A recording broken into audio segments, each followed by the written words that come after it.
Welcome to Elevating Consciousness, the podcast that brings you mind expansive conversations into the heart of what matters most. The following episode is a session that I hosted during a digital conference called Limicon.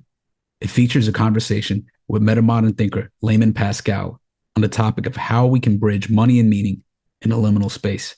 Our dialogue is followed by comments, questions, and reflections from session participants. I hope you enjoy listening to this as much as I enjoyed facilitating it. So yeah, welcome. Welcome everybody. Our session today is called How to Bridge Money and Meaning, particularly in the context of being participants in the liminal, metamodern, and game B spaces. And in the first 60 minutes, Layman and I will have a dialogue exploring some of the ideas in his essays, The Metamodern Business Bureau and Make Game A Pay for the Wall. And then in the last 30 minutes, we will open up the space for comments, questions, reflections. And this session is being recorded. So if for any reason you don't want to be on video, you can post your questions, comments, reflections in the chat, and I'll read them out loud. So Layman, welcome. So happy to be here with you. Yeah, this is great, man. Thanks for setting this up. Yeah. Been wanting to talk to you for a minute, and this seemed like a good occasion. And maybe I'll start by framing this conversation as you do in your MMBB essay. So many of us in the liminal, metamodern, game B spaces are doing what can be considered urgent and important work, yet in many cases are not getting compensated for it.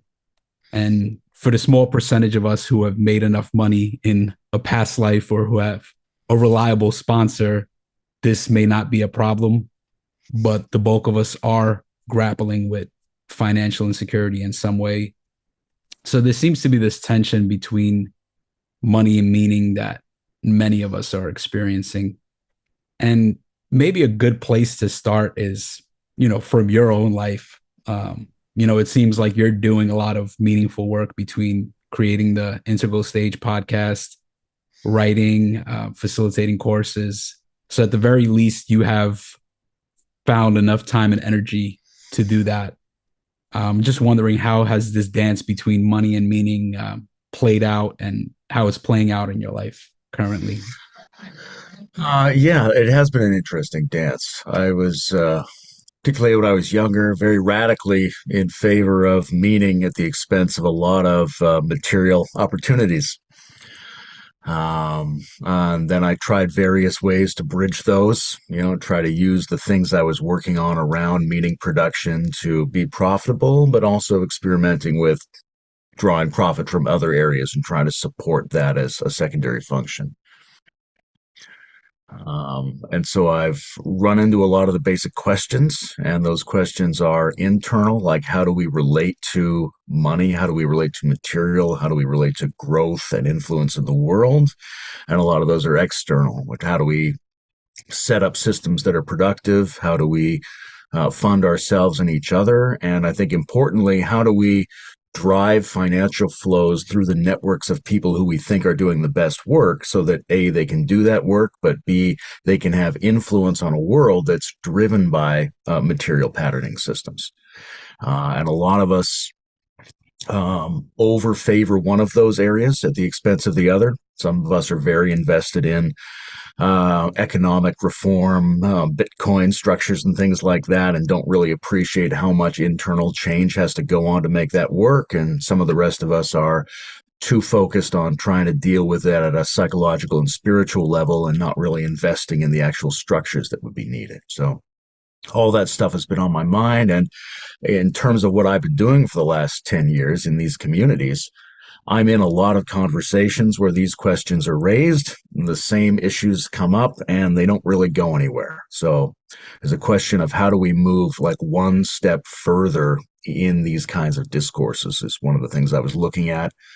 And I guess one of the functions I perform in these spaces is to sort of illustrate where I think the gaps are and sort of go first or like lead into those spaces a little bit. Yeah. So one of the things I'm hearing you say is this kind of notion between external social transformation, transforming the systems, and then an internal focus. And, for myself, I can say that I've been more focused on the internal, like how do I grapple with the psychological things? How do I grapple with the fact that, functioning from a game A perspective, just, yeah, there's something about it, it just doesn't sit right. There's always, as when I got to work on marketing and do something in that, it's just always something about that space that feels weird. But yeah, there's this whole other social stuff and system stuff that you explore a lot of that in both the essay, the Metamodern Business Bureau, and make game A pay for the wall. And one of the central ideas in your essays is the Metamodern Business Bureau, and you write that the MMBB is an organization of people informed by experience in startups, investments, and business legalities. They operate to locate and establish small liminal crews and match them to particular kinds of viable local business opportunities. Can you speak a little bit more on this particular idea and what we can do to start moving towards creating such an organization? Yeah. So in that first article, I wanted to map out, and I think we're still in the early stages of doing this, map out how finance flows are actually moving through these people and these networks to begin with, and then start to consider some other opportunities. One of the other opportunities we could do is try to assemble a kind of team that has high trust in the network, high integrity, but a specialization in financial and socio-political and legal affairs. And the idea would be that their job would be to act as a kind of intermediary or accelerator for people in these networks trying to generate more wealth in these networks. Right. My sense is there's a lot of people who are in precarious spaces financially. There's a lot of people here who hate the game A vibe, but will be willing to put the work in if it was with people they liked for a project they were aligned with. But how do we actually do that? We need to do a lot of experimentation, right? Imagine there's a 500% increase in the number of liminally informed businesses, startups, and things like that. And out of that new experimental productivity, we'd start to find what worked. But somebody would have to figure out how to assemble those teams, organize those teams legally and financially, make them interface with the local background ecology, which is both legal and political, and what the other business interests in the area are doing and what the proven needs of the local population base are. So you can imagine a situation where um, you're in a city and there's, who knows, half a dozen, maybe 30 other people in this network, depending on the city. Do some of you want to get together and work as a team to do a business that has a proven economic viability in your local community? People actually want it and the economy can support it. And you would do this in a way that maximizes the amount of free time. You don't want to be spending all your time doing this. This is to generate surplus wealth for the people in that team so that they can devote their free time to working on the cultural and transformational projects they're involved in, and fund that and fund their lives and their families with that resource, and ultimately have some kind of interconnection between these teams and between these networks. But how are you going to do that, right? It's already possible. But if it was twice as easy, if it was three times as easy, then we get a lot more of this going. In order to do that, you'd need somebody to specialize, somebody to collect the information about how to do this, somebody to be able to, very importantly, gather what happens in one and apply that to the next so that each new team is informed by the successes or failures of the previous team, that they don't have to spend too much time figuring out how to find each other, figuring out what's a viable business enterprise in their area, figuring out how to set up the, say, corporate charter or internal protocols for dealing with wealth and productivity, right? So all that stuff, in order to do more of it, which we would need to do in order to figure out how to do it well, somebody has to facilitate that. And those people have to have at least two major capacities. One capacity is to understand and highly sympathize with liminal networks. And the other one is to have real good casual insight and capacity, surplus capacity even, into how current economic and legal systems operate, right? So how many of those are there that we can all trust? Probably not too many. So the first task would be identifying those people and seeing if they could work together as some sort of group. And let me just throw in that the word metamodern is totally arbitrary in this context, right? Might as well say liminal, might as well say integral. You can say whatever you want. It's just a casual turn of phrase. Yeah, yeah, yeah. So, I guess what's coming up is, do you see examples of people that are kind of doing something like this already, like creating these kind of crews and trying to start these kind of businesses, even if it's not like an official borough that's doing it? Yeah, I see a lot of scattered attempts, right? Don't necessarily want to name any names, but there are people who I know already. And also, since I wrote these articles, lots of people have reached out to me to say, here's what we're working on, here's what we need, that kind of stuff. A lot of teams are, I mean, there's several different things going on. There are some crews that are just trying to create survival and encouragement spaces for their friends and their teams. There are some crews who want to generate an actual business so that there's enough surplus to have homes and families, which is an essential part of moving any of this forward. Um, but they're all working more or less on their own. They're all in an experimental phase. None of them have a really good plan for how to capture any of the intelligence they generate through their enterprise. And almost none of them are connected to the people in our networks who are more skilled in these areas, right? There are half a dozen millionaires in this space. And they're very nice, very tuned in, very generous people. But how do you cause that understanding of how to succeed to proliferate through the network? And how do you merge that with these many scattered attempts of people who are right now on their own trying to work this stuff out? So I think I said this in the second article is you definitely want to be able to acknowledge and harvest and draw information from people doing these scattered startup operations. But at some point, that has to become a little bit more professionalized, a little bit more organized in terms of some kind of bureau, some kind of network that makes the whole thing go faster. Yeah, I think that what's bubbling up for me right now is, um, this notion of having expertise in how economic systems work and how business works. And, so many people in the liminal space, in the metamodern space, kind of lean more towards meaning, more towards artistry, more towards these kind of things than the transactional, the business, the economic type of stuff. So it seems like maybe one of the pieces that's missing is this this education in business, but not just in any kind of business, right? But it's in a more conscious form of entrepreneurship or business. That I think the reason why so many people don't even educate themselves about business is because a lot of the times the way it's taught, it's really from a game A perspective, and it's not in this more conscious way. So I'm wondering how we can create that form of education, or if you see that being also like a barrier, is the fact that people have the creative, kind of artistic, meaningful drive behind what they're doing, but they don't know how to make it pragmatic. They don't know how to tie it together. They don't know how to work it into the current economic system. Yeah, that's a huge part of this.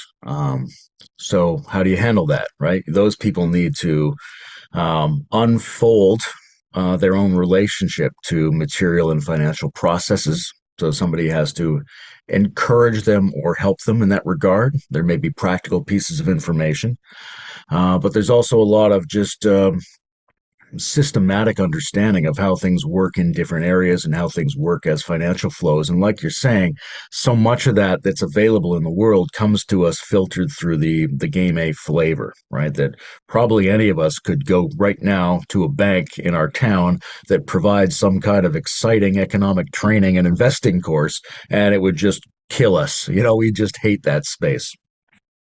So one of the things some kind of economically oriented subnetwork within this has to do is collect, and make available in the right flavor deeper financial and economic understanding. So that's a big part of it, right? How can we educate each other? And that education is partly um, filtering classical economic understanding through the lens and through the mood of people in these networks, but it's also about new economic understanding that isn't necessarily embedded in those networks that we're only going to learn through our own attempts. And there are a lot of people in these networks doing different kinds of experiments when it comes to money. The question is, are we going to be able to recognize what's working and not working and compile it and turn that into some kind of education that can be distributed to the rest of us so that the overall well-being of people in these networks and the collective influence of these networks on the world can be radically increased? Yeah, yeah. So let's talk about some of these experiments that maybe that you know of that people are doing. And I'm not that well versed in these kind of alternative economic systems.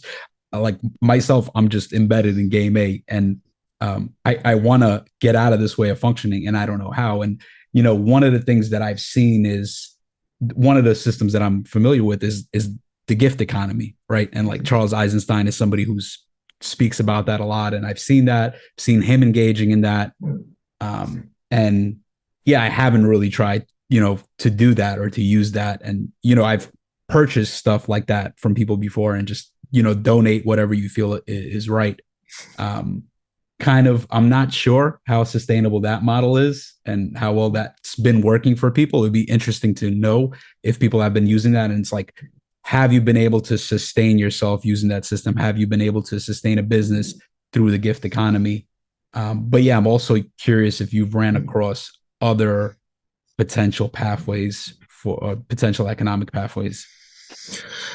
Yeah, I think what we need to be doing is looking at a kind of a transitional range. So right now, what people have been doing is either running in a game A system and using the proceeds in their free time to fund these things, or trying to, in whatever way they're capable of, market and sell their meaning-making products, um, or running on some kind of elaborated charity system, which can be a gift economy, it can be donations, it can be sponsorships, right? There's a lot of generous people in these networks. Um, with those sort of options, we can get as far as we're currently getting. There are distant options as well, right? You think, well, there could be and ought to be radical changes to how the global economic system operates, but that's not going to help us in the short to mid range. So what are the experiments that might prove useful in this mid-range? And probably no one of them will be the correct way. There's going to be an overlap. Every one of us will have to be conversant with several, I think, in order to make this work. But there are projects to um, meet people who are facilitators, for example, who provide therapeutic or developmental spaces and alter their relationship to finance and put them in contact with higher value clients. That's one way to do it. There are ways to gather people together into projects that only operate in these spaces and sell the results of that process to someone in the game A system. There are ways to gather communally and have a kind of isolated, let's say, like a communism within a membrane that operates in game A capital outside of that membrane, which is largely, as I point out in that first article, kind of what some of the old monastic systems did. Right. Within that community, they're providing food and shelter and developmental training for free to the people who are involved, and they're making the cultural products available for free to the outside world, and they're funding that by producing and selling something that is robust to economic and historical changes to other people, whether that be honey or beer or whatever it is. So those are three like primary examples, like capitalism on the outside, communism on the inside, which is in fact what a lot of large major corporations kind of do. One is like, how do we um, free sell the results of liminal processes to people so that we can go through the processes together? And another one is, how do we um, increase the overall effect of people that are already functioning, whether those people are artistic or therapeutic or spiritual exercise driven? How do you get them to tweak that in a way that makes it really interesting to higher value clients? and make that emotionally and morally okay with them to do so, and in a way that doesn't burn them out or maximize all of their time. I mean, there's dozens of different options, but those are sort of three that I think will play a role in that mid transitional range. Yeah, yeah. So that last piece you were saying, and you mentioned that before, but finding clients that can actually pay for your services. I recently became a coach. I did Steve March's Alethea, and I think you mentioned Steve March in one of the essays. So I did his program, completed in November, and been kind of coaching people for free, and now moving into charging for coaching and trying to figure out um, who should my clientele be, right? I understand a decent amount about marketing, and one of the things I understand is if you don't find kind of a niche, you don't find who, because in coaching you can kind of help people with a variety of problems and things, but you can't market to somebody like, I'll help you with everything. That's not targeting anybody. So then it's like finding a specific person to target, uh, and that can actually. So I feel like the people I've gave services for free, I don't know if they would necessarily be able to afford them and pay for them, and and that's probably a lot of people in the liminal space. Like I would love to support people in the liminal space, but when I think about I have to be able to sustain myself, these people probably not be able to afford the coaching. So there's this kind of dilemma of like, well, do we just go, we're kind of developing these skills amongst ourselves and maybe doing circling or relational practices or being a part of meditation communities. And then what we have to like the capacities we develop with each other and potentially giving each other these services free, then we go outside of the liminal space or outside of metamodern spaces and you know give that to people in corporate. Like what I'm looking at is really targeting people who are high achievers, people that are kind of on that brink of crossing over into kind of post-conventional meaning making. Like they're achieving, they're doing all these things, and then something cracks, and there's like, okay, there's more to life, right? Like that seems like that might be a fruitful thing. But yeah, then there's also all these people in the liminal space that may need that help, and they just don't have the finances for it. Yeah, when it comes to coaching, I mentioned the Steve March approach and also the Forrest Wilson approach. And Steve is great, and Alethea is doing really good work. But in terms of um, how Steve is actually operating. It's this you turn your coaching into a system of coaching, and then you start to build layers and move people up, and now you're training the trainers of the trainers, that kind of thing. There's a little bit of a pyramid structure to it, and it's viable, but there's only so much room for that strategy in these markets. What Forrest is trying to do is to put people in contact with the mentality and emotionality and mm, social networking practicalities that allow coaches to move to a higher grade of clientele in terms of profit. And it's a tricky one, like you're saying, because a lot of us are in this because we want to work with and provide services to the people with whom we are moved to provide those services and people who happen to show up in our lives because we value synchronicity and spontaneously and organic connections.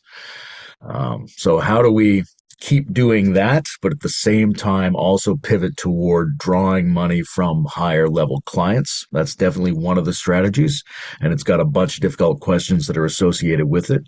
And a lot of those questions are external and practical. How do you find them? How do you have to talk? How do you have to look in order to draw them in and to distinguish yourself from other people in that zone?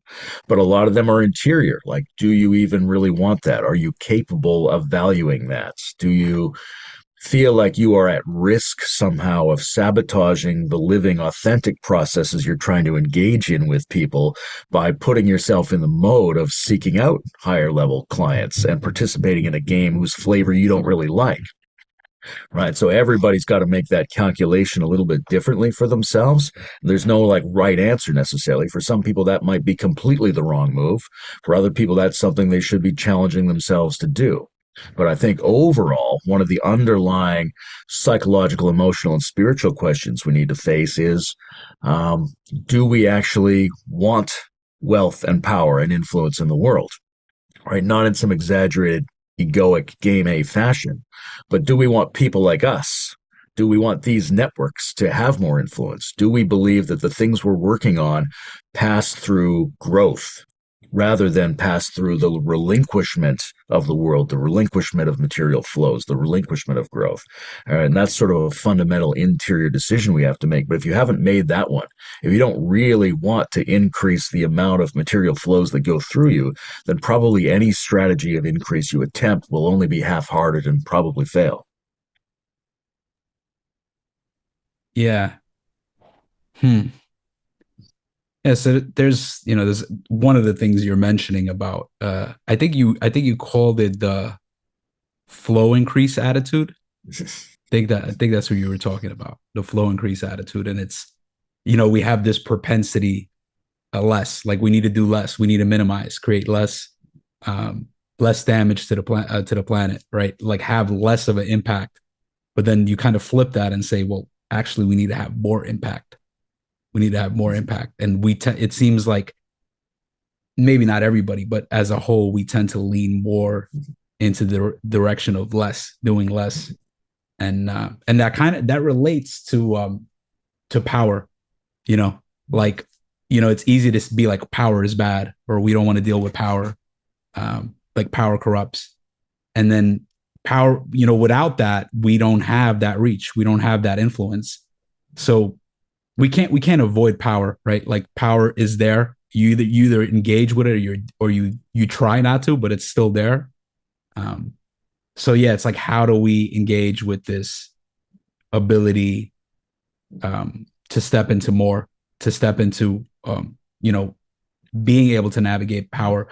Um, this is also kind of related to this idea of how do we potentially make game A pay for the wall, right? And it's like how do we navigate the tension between accepting financial support from problematic systems and striving for ethical purity? Or in your own words, you said, do we need to be more careful or more courageous in our source of material wealth? And how does this relate to our possibilities of transferring money from game A to game B types of projects and networks?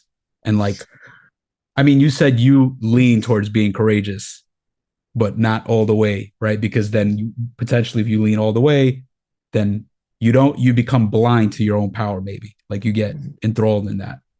Uh, yeah. So that's some thoughts that's arising.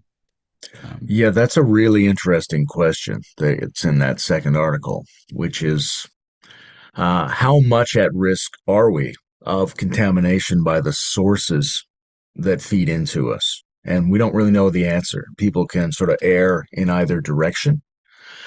It does seem like, especially to people who have a subtle sensibility, that you are kind of, in a non-irrational way, is sort of magically at risk, or that your integrity is at risk, and that we want to be participants in moving forward in a way that maximizes the amount of alliances and inputs that we respect, that are building a regenerative world rather than a degenerative world. So that's essential, and we never want to lose that sensitivity. Otherwise, we just fall back into the game A mentality. On the other hand, influence in the world, which we want people who have this kind of mentality, these kinds of skill sets, this ethos, we want this ethos to have more influence in the world. And our evaluation is that the world requires that because it's spinning into a bunch of convergent crises.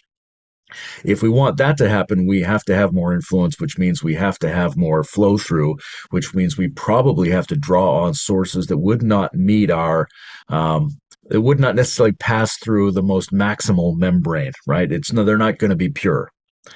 Then there's this question of, are you the person who cleans the incoming resources and puts them in the right direction? Or are you the person who's at risk of those resources because of their source? And that might be a little bit different for everybody. But on the whole, we probably have to take more risk, be more robust, be more anti fragile, be more courageous, and start thinking that we're never going to get the impact on the world we need to get, or the stabilization as a network that we need to get, if we constantly morally turn down access to resources and flows, as opposed to thinking we need to have a huge impact, we need more flows coming in, and we're going to train each other to be more capable of receiving those flows with minimum amounts of integrity breach and contamination. There's two different skill sets to build up, and generally we've sort of erred on the first one. If we err on the second one, it's a gamble as well. They're both gambles, but it's the gamble we would have to take if we really want the world to be changed by the kind of people that we see here at Limicon. Yeah, so it's like we gotta roll up our sleeves and be willing to get a little dirty. And this, to me, it feels like um, that the approach that we do not need to be careful because all money is dirty, and our job is to clean it by taking it from everywhere and directing it to helpfulness, joy, and friends. Right, as you write in the article, it almost it feels like a tantra approach, like it's like bringing everything on the path. It's like it's like money. We can't avoid money. We can't avoid power. And there's people that are sociopaths that are completely corrupt, and they're just destroying the planet and doing all these unethical things. So we have to somehow intervene, because just laying back and not doing anything is not going to change anything. We're just kind of in the same place. Yeah. Well, we don't. It's not that it's not going to change anything. Like, it changes us, changes the people we're in Yeah. contact with. We don't know the full range of, say, the non-local resonance effects of the things that we're doing, but there are ranges of effect that are clear and obvious in terms of how their mechanisms operate in the world. And I think we need to take advantage of every kind of impact we can have if time is relatively short, looking at some of the metrics on these meta-crisis dynamics. So this may be a every option on the table kind of moment of history. Yeah, that makes sense. So there's some other ideas that I liked. The Teal Endowment, and I like the Donald J. Trump Endowment for the Metamodern Arts. I'm cool with that. We could use his money. You could put his name on it. That's fine. Um, this kind of idea that we need people, mechanisms, expertise, and attitudes that are positively disposed towards embracing the wealthiest families to elicit their reorientation and participation. And this is kind of related to, I think it was you know, the, what did you call it? It was developmentally target the fucked up kids of wealthy game A families. Like, I really like that idea. It's kind of the notion that people that make a lot of money, they kind of neglect their kids. So their kids need therapy. So then they're willing to like give some of that money now back to creating more wholesome, to kind of healing their kids and creating more wholesome upbringing for them. Well, this is a really important, I think, way of thinking going forward, which is the role of, let's call them oligarchic families, right? If you want to change the world, can you change it through the existing political structures? It's possible, but in the major nations, they seem to be deeply entrenched in a bunch of problems that prevent them from acting as adaptive, flexible institutions of collective intelligence. So that's very hard. Can you change the collective psychology of the people and create a huge grassroots mass uprising? It's a beautiful idea, but it seems extremely difficult to do, especially in a polarized media environment. But between those two are a relatively small handful of families who hold almost all of the wealth and control on this planet, as they often have historically. And that seems to be returning sort of as how the structure of the world is organized right now, in the sort of re-medievalization that people like Marshall McLuhan and Alexander Bard and Soderquist have pointed to, that the digital environment re-elicits some of that old style. But right now, we're looking at that system where most of the wealth and most of the leverage over systems is concentrated in the hands of a number of families. These families then represent like the core of game A. How do we extract money from them in ways that can benefit these networks? And there's only a handful of solutions for that anybody's really proposed. One is this idea of they would like to have their name on the future, right? Whether that's endowments or some other form of investing where they get to claim part of the new emerging planetary order. If we can offer them that, they might be interested. Another one is they're going to be interested in their own health, right? And a lot of people in these networks are very sensitive to the nuanced multidimensionality of full spectrum well-being and health. All right, and there are things that maybe can be provided from a liminal mentality and in liminal communities that are very difficult for classical medical establishments to provide. And then the third one is their families, right? That the people who make and are the custodians of these vast amounts of wealth are passing them on intergenerationally, but they have problems with their children and they require a good contemporary education for their children. And if somebody can step in and say, hey, what you need is a multidimensional developmental education if you're going to be a real participant and leader in a digital planetary meta crisis epoch scenario, then that's one of the key areas where we can both extract wealth and have some significant influence over the people who hold wealth in the next generation, is probably through the leverage point of their children. Yeah. You know what's coming up right now is um, the fact that a lot of people in the liminal space, even if you look at developmental stages, right, at the top is kind of very small percentage, and the masses kind of fall into another space. So I'm wondering if just a lot of the people that are in these spaces, we've developed in a certain way where certain things are relevant to us or interesting to us that for the masses they're not relevant or interesting. People desire different things depending where they're at. So one of the things that I worry about is that there's maybe too much, like some, even like some of your stuff, right? Like I think you're brilliant. I think Forrest Landry, for example, is brilliant, or Zach Stein. But sometimes when I listen to some of your stuff or some of Forrest stuff, or it being in conversation, it's like I can't necessarily grasp everything because I'm not at that level of complexity, perhaps. So then I worry sometimes that a lot of the stuff that's happening in these spaces, in these conversations, on these podcasts, kind of goes over people's heads.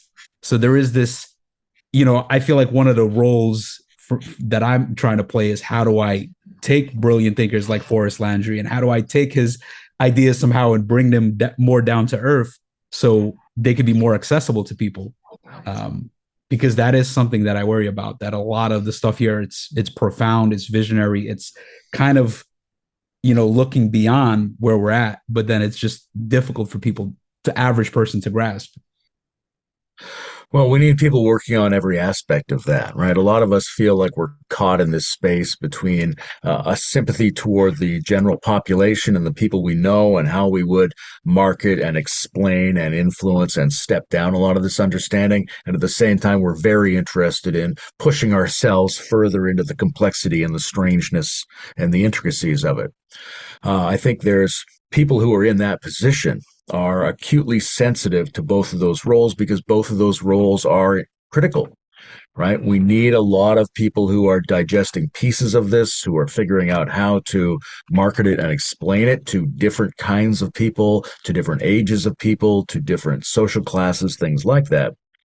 But we also need a huge amount of space for people to just be pushing this forward and not worrying that they need to be constantly simplifying and marketing it, right? We don't want Zach Stein wasting his time trying to figure out how to simplify this stuff. We want him to go as far as he can go.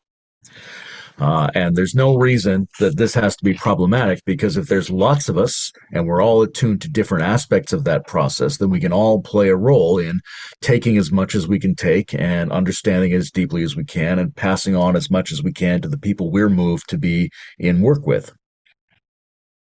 Yeah, that makes sense. That kind of figuring out how you fit into this ecosystem and what role to play. I guess that's kind of I fit into this role of being a creator, and because it's like I can't think of some of the things that you think about or Zach Stein or Forrest thinks about, but I can maybe grasp enough of the ideas where I can bring in and have a conversation that's somewhat interesting. So to the average person. So yeah, this finding kind of the role and finding the right fit and how we fit in there. And you know, part of what you were talking about, a Metamodern Business Bureau, part of their role would be to find people that kind of complement each other. And that seems like that's a central thing. And it's pretty difficult to do, especially like in the liminal space. Everybody is just they're just liminal. They're kind of not here, not there. It's kind of difficult to kind of pinpoint like where somebody's at or what they identify with or what they're good at. It does seem like there is this need for somebody that can really connect and feel out like, okay, this person is really good at business. This person's really good at relating, and potentially putting them together, they would be able to create something that can be a viable business. Yeah, it reminds me of the Manhattan Project scenario, right? Like, who really understands what Einstein was talking about? But that's not important. We did get that atomic bomb anyway, because there were people at different steps. And most importantly, there were wranglers. There was Oppenheimer, and then there was the military who was able to choose Oppenheimer temporarily as someone who could discern the different skill sets of people, bring them together, adequately understand what each of them were talking about, and put them back to work in their different areas and act as a go-between between them and other systemic authorities. Right. So tragic outcome in a way in that scenario, but the basic principle is sound. And what we need are more, I think, of these wrangler geniuses, let's say, people who are specifically good at helping people within these networks get organized, which is one of the things that ideally a business bureau or whatever else we want to call that, a social innovation guild, would be able to do. Figure out where you might be good at things, what role you might be playing in this, and not override any of your own instincts on that.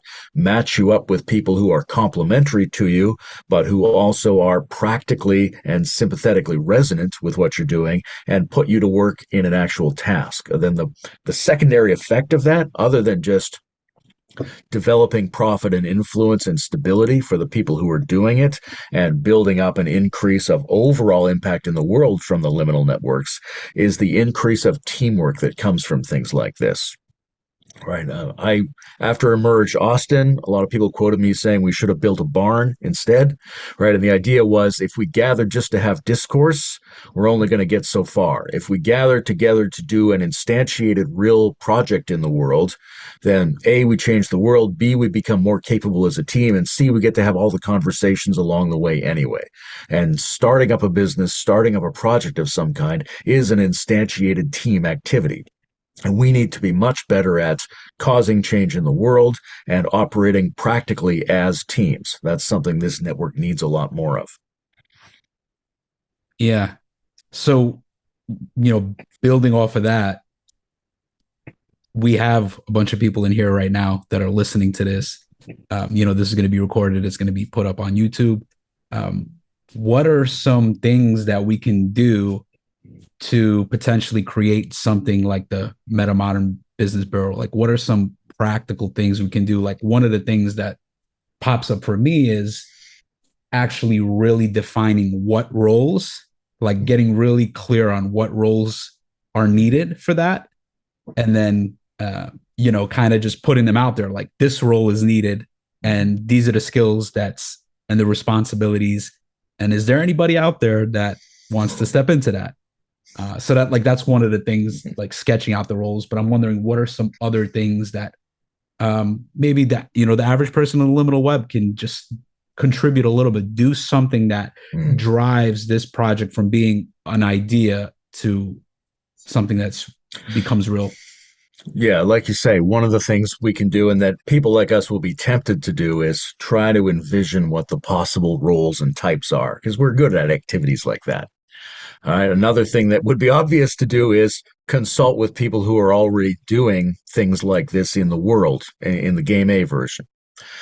But we'd also want to be, here's a thing that everybody can do is think about who you know in these networks, who you would be most likely to want to have in a business bureau or a social innovation guild or something like that, right? Start proposing names. We don't know what all the roles are, but we know people who are better at business and liminal spaces than we are.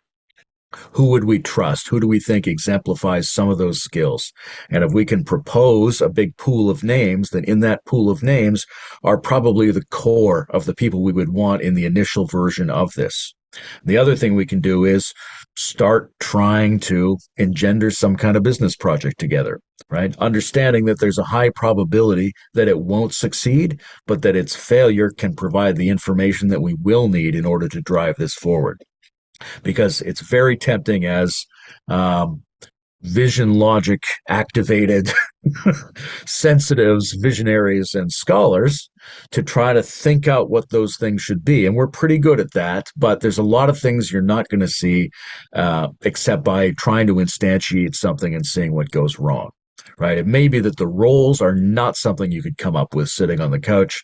They're only something you'd come up with by trying to start some kind of small business with other people in the liminal system that you want to have work really well. And whether it succeeds or fails, it sources the roles and it sources the information that the rest of us need to do it twice as fast and twice as well next time.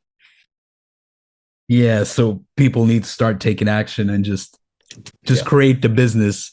And Yeah.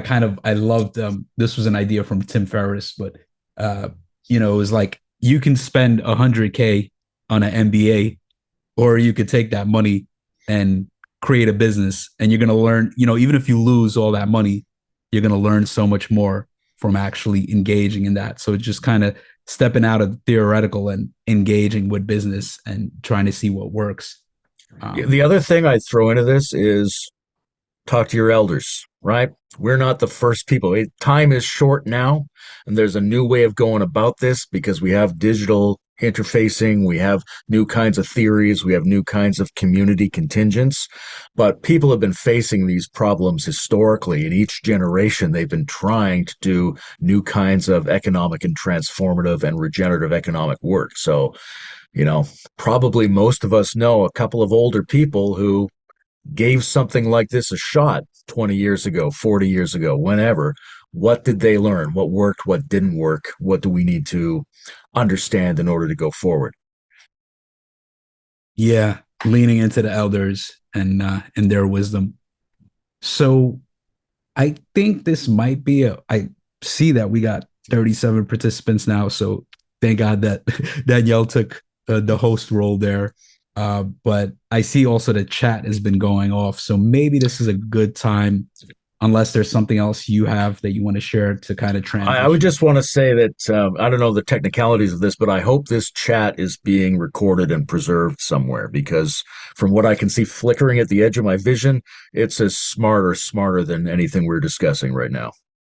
Yeah, yeah. I was also hoping because I was trying to pay attention to you, and then I see the chat, and I'm like, "There's no way I can do both." So I was like, "I got to listen to Layman," but like, I hope there's a way to access this chat, and yeah, I don't know, maybe there's a way to like copy it. Somebody could like copy it just in case it doesn't. I don't know how the recording works with the chat, um, but yeah, You'll get it. You'll get a chat transcript with the recording.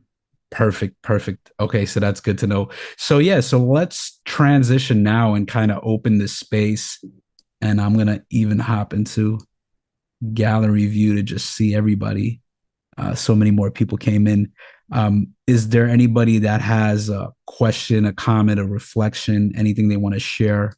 I guess you could raise your hand or just unmute yourself and speak, or you could also put it in the chat. And maybe Danielle, since you volunteered to co-host, maybe if there's anything you see in the chat, any questions or anything that's interesting, because there's no way I could read this and facilitate this at the same time. You can also bring it up. So I see David. David, go ahead. You could unmute yourself.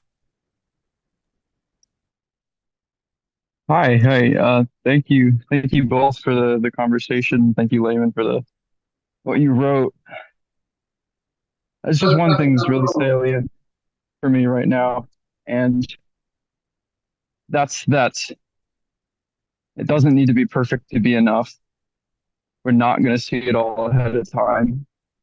We really, really do just need to take action, do so sensitively, do so, say, festina lente, right? Make haste slowly, move from embodiment as best as we can, but recognize that it's going to be messy. And that is not something that is wrong. That is not something that is bad. It's never going to be perfect. Perfect doesn't exist unless you want to talk about it in some really cerebral metaphysical sense. I don't know. But we just, yeah, we really do, I think, just need to start getting our feet in the muck, rolling up our sleeves and doing things and doing things sensitively and doing things patiently and slowly and as wholly as we can, but also accepting that like we're not going to feel totally at ease with the action we need to take before we take it. We're not going to feel totally clear. And we don't need to have perfect clarity before we act. We just need to start doing things. We are doing things, right? We just need to keep doing things.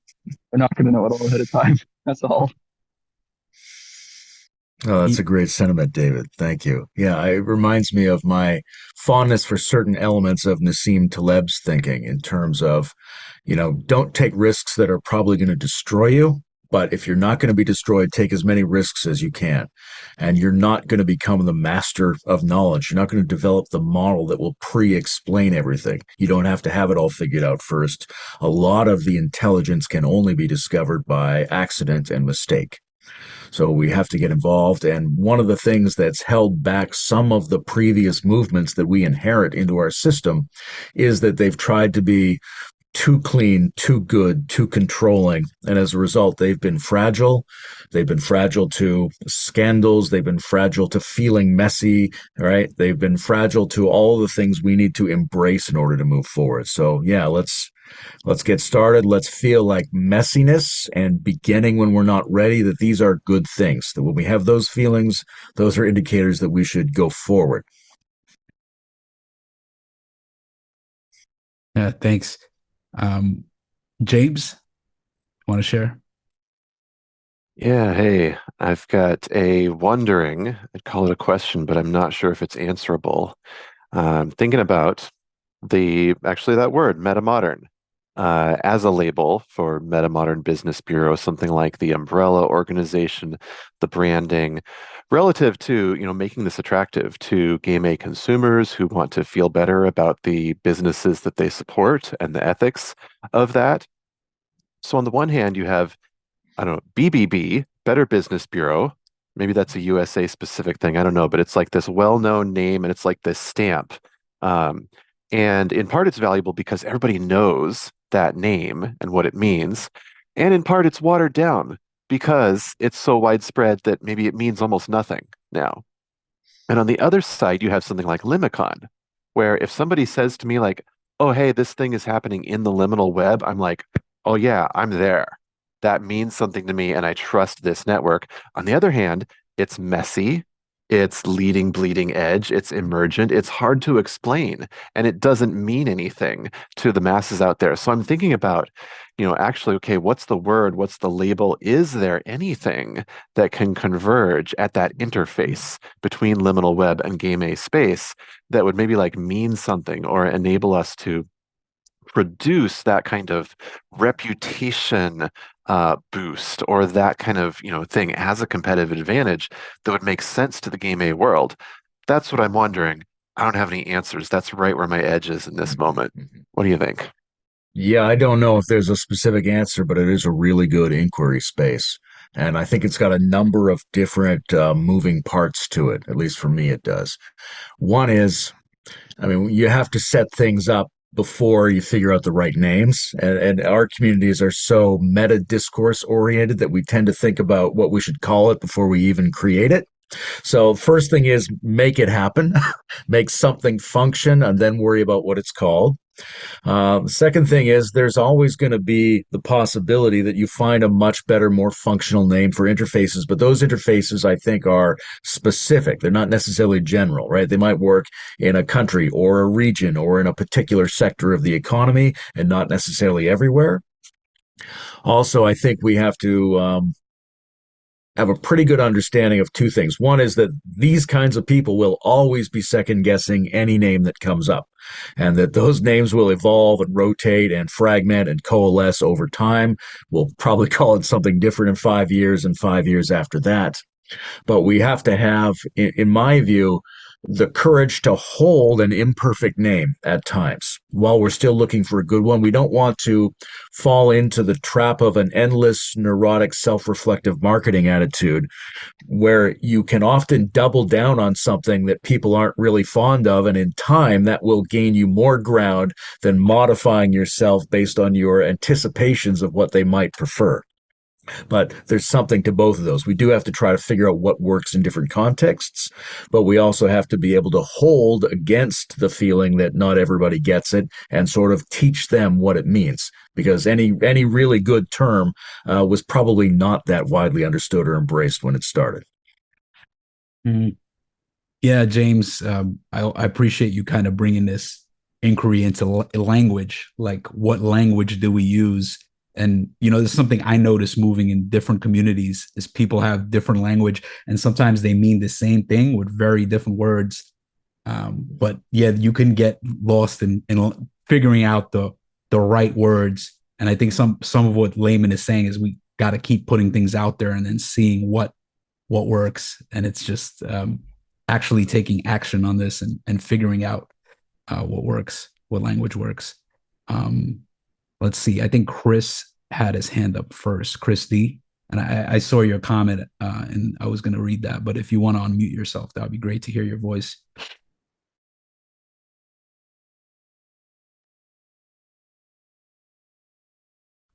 I see. Chris, I don't know if you're still there. Your hand is up.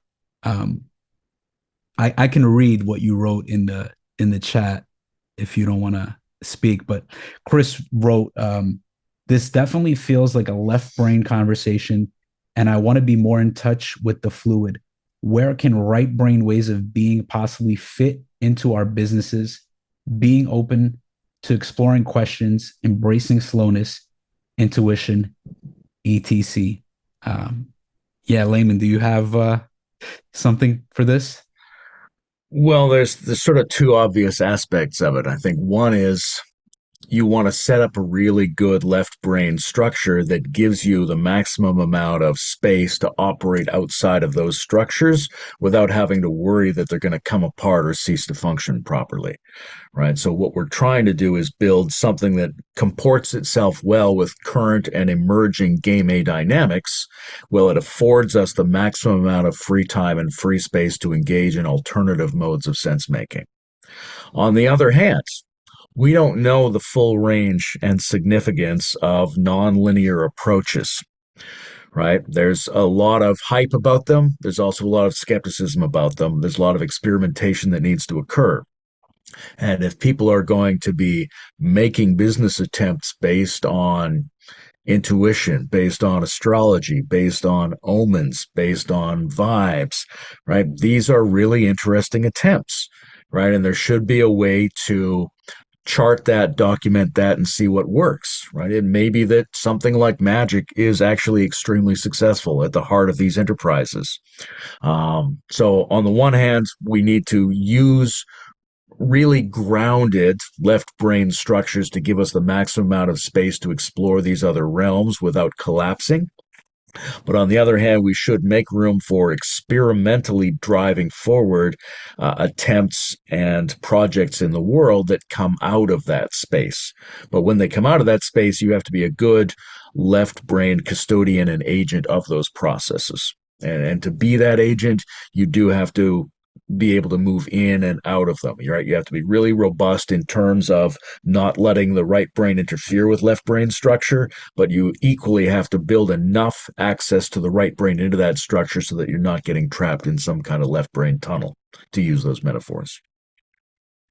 Yeah, yeah. Being able to fluidly move between left and right brain ways of knowing and thinking makes sense. Nick, you want to share? Yeah, I just wanted to share a couple of things. First of all, thanks for doing this. It's great. The energy is amazing in the room. It's like super fast moving energy, really interesting. I want to share two things. One is it's my belief, but also my experience that if a project comes into an initiator, somebody that is going to lead a project or has the inspiration to do it, let's say in game B like that, is it comes with the possibility of an economic model. Because if it's really yours to do and it comes into you like that, say from the universe like that, I don't think the universe is giving those kind of inspirations with a desire to have people go bankrupt in the attempt to actually make them real. But I don't think people look hard enough to the sides to see where the economic model is of the inspiration, because we all get so caught up in the idea and we're like, oh, I've got to make this happen. It's mine to do like that. But I think it's a broader package of information that comes in when these inspirations come. But if you slow down a bit and look and like talk to elders, as Layman said, and work it creatively, there's economic models baked into these ideas. They're just non-traditional. They just need to be looked for and worked for. There's a belief that, but it's also direct experience I've got of projects like that.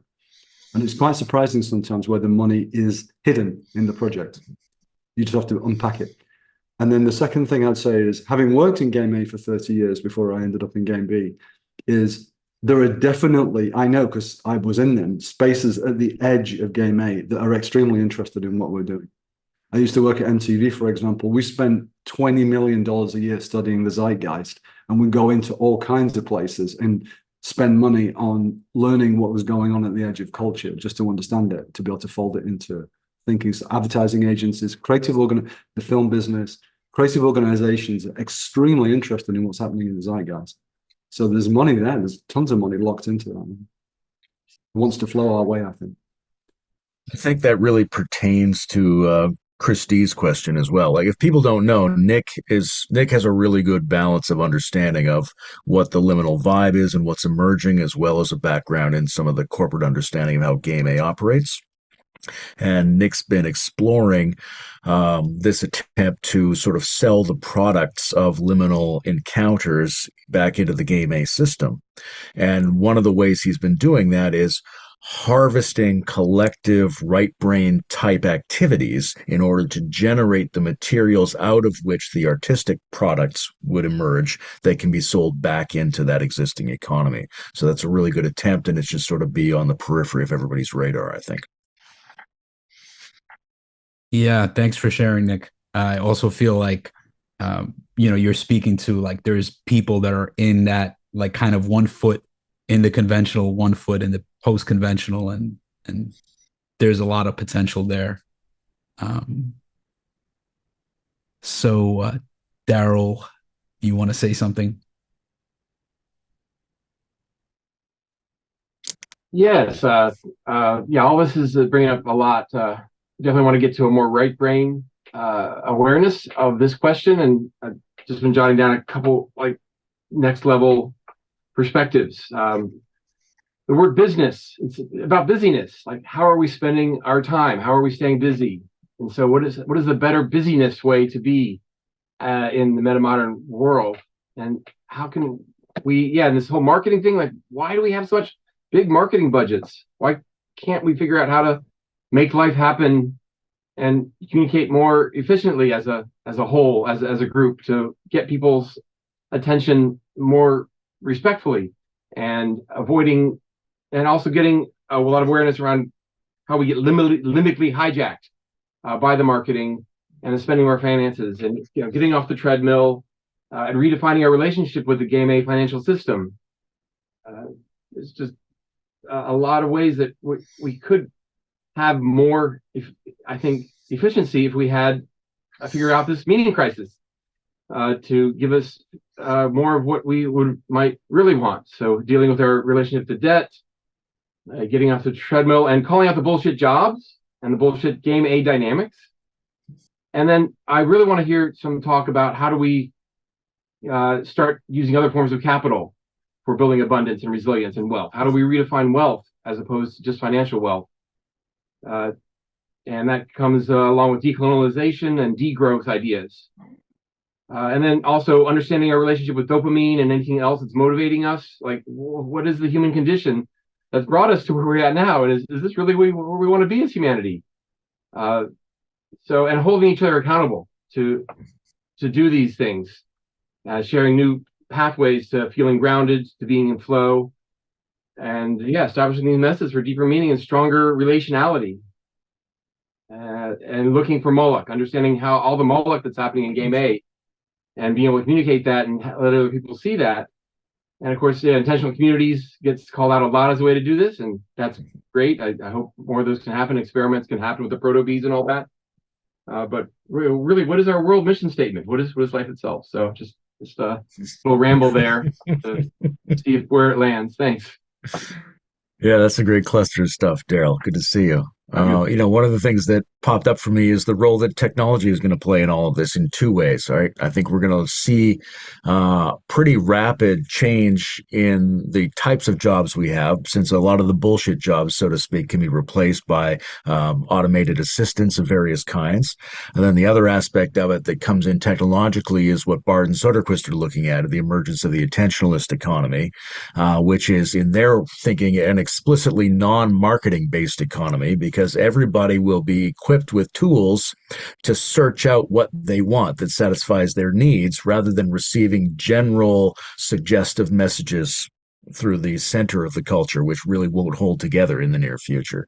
So we need to be thinking about how not only different forms of wealth, different forms of currency, things like that, but also how are we going to profit in a world in which the basic drivers of the economy are going to cease to be advertising drivers, right? So we're going to be looking for how you satisfy high quality needs for people who can seek those needs out with relatively simple digital tools. So that's what pops up for me when I hear that stuff. Yeah, Daryl, well, appreciate you sharing all those points. And there was actually a couple of things that stood out for me. You mentioned dopamine. And this is something I've been thinking about a lot, like our relationship to desire and mimetic desire. Like, people don't really know what they want. How do we transform our relationship to desire? And almost like somebody who's kind of seen through a lot of that attachment. It's almost like it's hard to sell something to them. It's like you try to market something to them and they're just like, they see that it's pointless.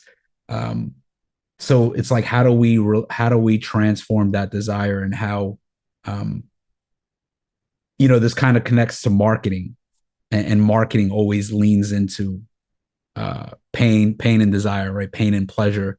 And it seems like, there's a lot of aversion to marketing, and I've learned a decent amount of marketing. I've done a decent amount of business. I've learned a decent amount of copywriting, and it's very fascinating to me. And it feels like it can be done so skillfully. To me, marketing is really just communicating. And it also feels like there's something in studying, at least for me, and I don't know if this is the right way to go about it, but there's something in studying people that are successful with their marketing, and then realizing that, okay, well, there's something here, but then there's something here that's icky. There's something here that's not right. And how do I refine that? And how do we also create products and services that kind of bring alive things in people that are making people want things that are actually good for their wellness, right? Because there's just a lot of stuff that people are selling and doing that's not good for people. So those are some thoughts. there's a huge resource base there in the marketing industry. I had a conversation with Michael Commons, who created the model of hierarchical complexity. And his view is that the single business sector that has the most people who are at post-formal advanced stages of cognition is the marketing industry. And so within that sector, there's a lot of people who are good at doing that stuff, but are fundamentally very dissatisfied with how it's being done. And those might be some of the key people whose intelligence we need to draw into these kinds of networks, who might be able to tell us new ways to go about this, because they've seen the machinery work and they've also felt the problem and how the machinery is working. Yeah, beautiful. Patrick, want to share? Yeah, well, it's interesting. I'm going to ask a question, but it also just occurred to me in that conversation about marketing that in terms of businesses that can deliver value, I've observed that there's a significant demand for marketing consulting. Like there's a lot of marketing consultants in the market, and as somebody who's running a small business myself, I realized that like it's something I would love to outsource as soon as possible. Lots of people out there who are launching different initiatives. We all need to market. We all need to communicate about it. And so there's some potential there, in terms of funding the Game B stuff, through marketing consulting. My question, though, I had a question. So I've been previously involved with the Post Growth Institute, and when I was involved there, I did a scan of the market internationally in terms of how many organizations are out there working on well-being economy stuff, solidarity economy stuff, whatever the different names you might give to it. And I uncovered hundreds, probably approaching thousands of different organizations that exist.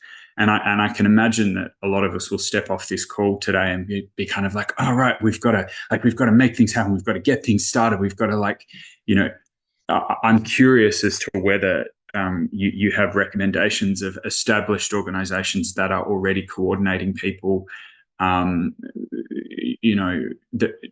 we can tap into, with our hands open, saying like, okay, I've got the willingness to roll up my sleeves and do the work around.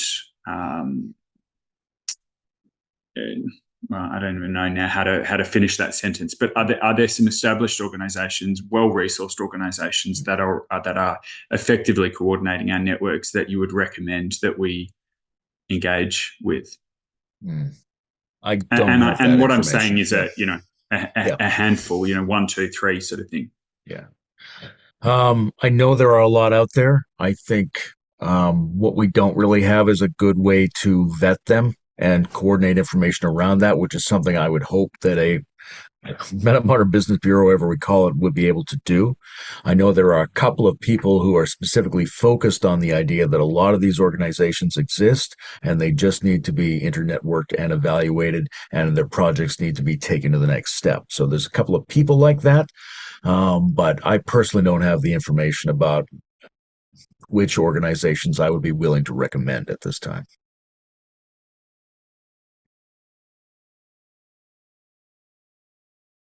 Yeah. So is there anybody else that wants to share something? I see, I don't know how to pronounce your name. Yokon? Is that right? Jokon or Yokon?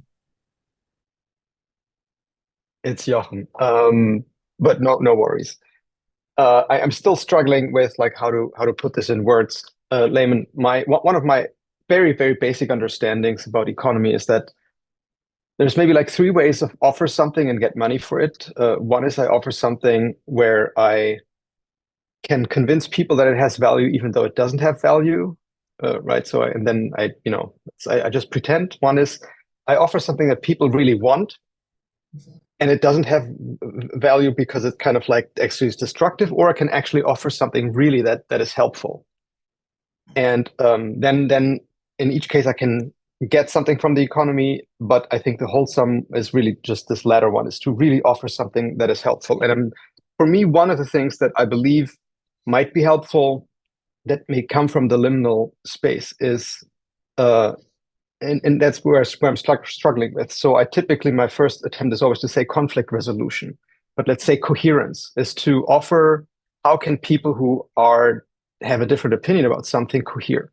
And one thing that would be maybe helpful for me, if in your, let's say, idea of the guild, of like people who come together and they start having a plan for something and then they disagree. Do you have actually a good template for coherence if people disagree on something? Because I still think that is one of the things that, well, I struggle a lot with whenever I get into issues with people. Yeah, I mean, there's a couple of possibilities for different kinds of templates, but I think one of the things you'd want this guild to do is to actually sort of be pressing forward on that particular front, so to speak, right? Because the guild itself is something that would have to be able to provide suggestions about conflict resolution and about coherence to different kinds of enterprises that are being set up. And there are obviously a number of different ways to do that. And then, the contemplation of like what counts as a higher or lower level of collective intelligence when it comes to decisions is difficult. But there need to be some general guidelines about when incoherence is something internal to the project that has to be dealt with, or when it signifies that maybe two different projects are involved. I think we see a number of different approaches in like the holacracy and sociocracy sort of world that might lead to slightly better sorts of group decision outcomes where there's conflict than we see in normal business practices. But a lot of those would have to be experimentally implemented, and we'd have to see the results, because a lot of that is hypothetical at this point, as far as I can tell.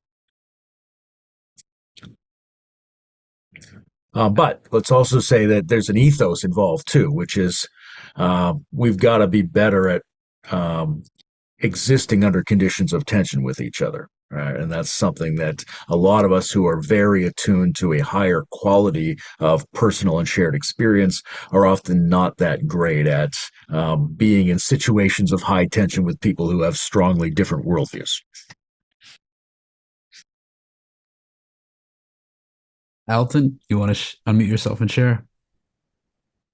Sure. Just wanted to see how, if we had a world, or I want to imagine together, like if we had a world where this is just a default way of being, how do we more deeply support each other, like right now in this, assuming that everybody here instantly took in everything Layman had wrote. Yeah, what concretely does it look like as we move through the world? Yeah, I love that you're bringing it back to making it concrete, and yeah, I'm sitting with that too. I know this session is coming to a close, and I'm just wondering what happens next. And obviously, there's more conversation that needs to be had, but it seems like there's been threads of this emphasis on taking action, and yeah, I'm not really sure. Like, I don't have the answer yet of like what I can personally do. But yeah, that's interesting inquiry. It's something we should be sitting with. And I don't think any of us necessarily have that answer, although there are people in these networks, in this community, in this very session who have been engaged in things like this for some time and have something to share with others as to what they could do as a next step. But I think from my point of view, a lot of what I think I can do is keep proposing certain memes that act as conversation starters. One of them is the Metamodern Business Bureau, and one of them is what I called in the article Limicon, based on Limicon, which is these things. We need to be convening both digital and in-person events to see how much of our collective sapience we can harness around the material question. It's one of two or three areas that I see where these networks are a little bit insufficient in terms of what they're focusing their shared intelligence on. Right. So this is the material question is one of the most fundamental questions we face. We don't have the answers. There's a lot of information that needs to be exchanged between people's needs, people's previous attempts, people's intimations of what might happen next, all the possible proposals. So we need to be coming together more commonly to have explicitly economic-oriented conversations to see what we can collectively produce out of that. Is there something I could take on in the next week in the service of that with this particular group? Because I'm like, these people are most bought in already to this. I have it that it would be only a number of conversations to make something concrete also in that direction happen, or to have it more regularized, because that's like where the biggest value under the curve is. Yeah, I mean, if you could set up something regular, that would be great, but there might also be room within the Limicon format to set up a space that would be specifically around what could we initiate together. Yeah, I think If there's a seed generator question, there's a prompt that you might have for those, and I'm happy to try on some regularized window as a trial for like 3 weeks or 4 weeks. I guess Layman specifically, this is my inquiry with you is it occurs to me that you have like the highest proof of work of thought down this pioneered path.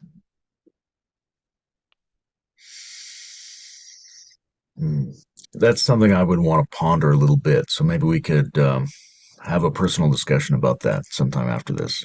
I'd like that. Okay. It's a good way to reach out to you is via email on here or on this. What's a good way? Yeah, do you have an email for me? You just Layman Pascal at Gmail. Okay, great. I'll do that. yeah, Thanks. really appreciate you, Alton, kind of bringing that inquiry. I see you also mentioned you had a comment here that maybe is useful to read. You wrote, "I have it that the MMBB is how I have lived my life for the majority of the past decade in Silicon Valley, and so I'm happy to be a live use case or study for this work. Facebook is a good way to follow up for me."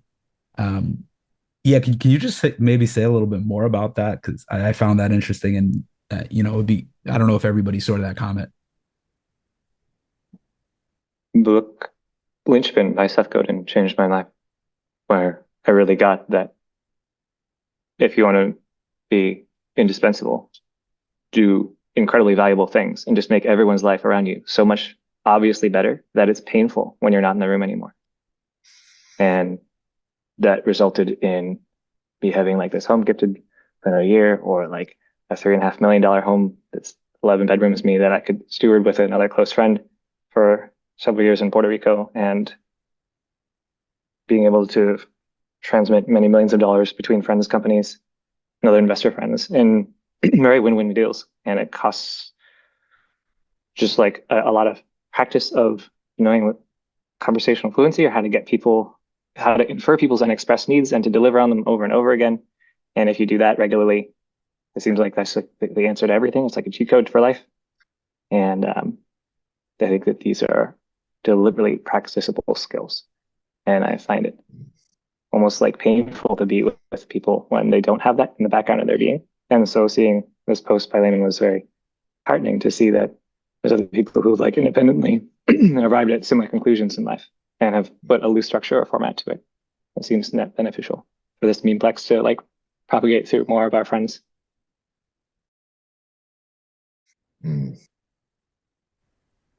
Yeah, thanks so much for sharing, Alton. Yeah. And it's interesting how the idea, the transformative idea came from Seth Godin's book Linchpin. Seth Godin is a marketer, so here's this once again marketing coming in, and yeah, it's powerful. Can you want to say something else? Yeah, speaking of marketing, like one of the things, Layman, that you said that's still ringing in my mental ears is the idea of people at some point having some tools with which may make certain forms of marketing obsolete. And it almost seems to me that one barrier towards that achievement might be that a lot of people who obviously benefit from traditional marketing may not want those tools to be around. And so how do you find people who would finance someone thinking about those tools and then actually making them available on a scale where, even though there's lots of people who would be opposed to such tools because, well, their marketing will no longer work, they would be happy to finance them anyway? Yeah, it's a really immediate gut. Oh, okay. Oh. I notice I have an immediate gut response, crass answer of just be better and make it so obvious again that it's undeniably better, that you can get them concrete results and then show them if you continue that path. It would be foolish to not work closer with you. Yeah, if it worked so well, it hurt, and then you immediately wanted to share with your friends, right? That would bypass a lot of the difficulty. I think the ease with which we generate digital tools is becoming such that there won't be as it won't be as easy to control that into advertising driven platforms as it has been in the past. But there's also a certain kind of attitude. There's this phrase I love called, what's it go? Counter anti disintermediation. Right. It comes out of people who in the 60s and 70s thought they were building digital tools that would disintermediate engagements in society, but they weren't prepared for the fact that people were going to come in and see that all the money would be in controlling this in large platforms that were then driven by advertising. And so the future is not just going to be generated by the new technology. It has to be generated by an attitude of how we protect the possibilities of an open society using the new technology from the obvious attempts to parasitize that and control that back into the existing structure. There are some ways around it, and I think the new tools are going to make it easier. I think Google's reluctance to move into the chatbot game over the last couple of years has suggested their wariness around the fact that these tools could make their advertising driven model somewhat obsolete at a surprisingly fast rate. But I don't want to disrail this too much into a technological speculation, but I think it will get pretty easy for us to generate and distribute those tools to each other. Yeah, there's so many comments in the chat, and kind of hard to keep up with. But yeah, I guess we're now coming to our closing time, and the one thing I'll say is, if anybody has an idea for an event that relates to some of the things we've been talking about, there's still plenty of time and space to host that. And I think there was actually an event that somebody was supposed to host today that I kind of disappeared. So I guess it got canceled. But yeah, that's, I think, one way that people here that can participate is to keep this conversation going, and yeah, just putting more logs on the fire and keep this flowing and see what else emerges. Yeah, is there anything else you want to say, Layman, before we Yeah, there's lots of possibilities for moving forward here. Limicon's got several. The business prototyping one, I think, will be coming up. We'll see whatever Alton and I might come up with. I've got this money shadow one in a few days. It's not so much about what we could do, but about talking our way through our anxieties around this kind of stuff. But essentially, we need to keep meeting with the people we respect who seem to be on the right attunement and having these sorts of discussions. This is not my area of expertise. It's just something that's fallen to me to help encourage discussions around it. And yet it's everybody's suffering anxiety around this. Everybody needs to find a way forward that has more impact and is more satisfying and contributes to the production of a regenerative world that we all want to live in more meaningfully. So this is an essential concern for all of us. And so we just all have to be in good faith conversations with each other around what might work and what might not work. Yeah. Great message to leave off of. And yeah, maybe for a second we could just kind of look at everybody can kind of just go into gallery view and just look at some of the faces and just kind of connect and see who are the people that showed up here. And yeah, there was actually so many people.